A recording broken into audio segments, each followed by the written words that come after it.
Sleep apnea is as common as adult diabetes and asthma. Roughly 1 in 20 Americans have some form of sleep-disordered breathing. Roughly 90% of people with sleep-disordered breathing are undiagnosed.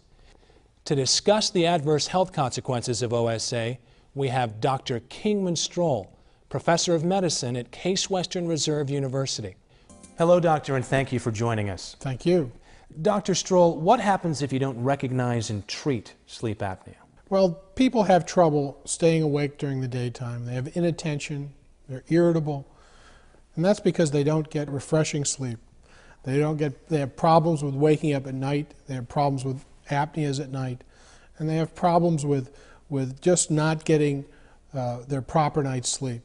So the inattention and the sleepiness that occurs during the day is one of the major signs of sleep apnea. Doctor, I certainly know how lousy I feel after just one night of poor sleep.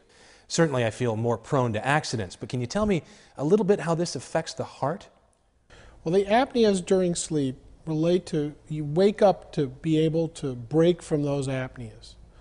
The apneas also produce falls in oxygen level, increases in CO2.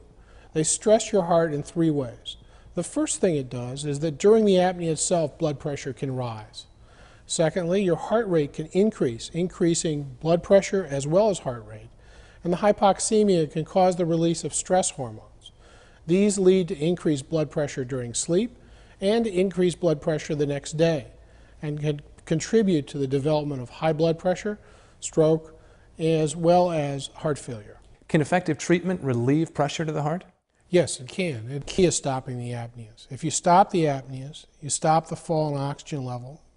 You don't need to wake up to be able to restore your breathing. And you have uninterrupted sleep. And you cause your cardiovascular as well as your sleep-wake physiology to go back more towards normal.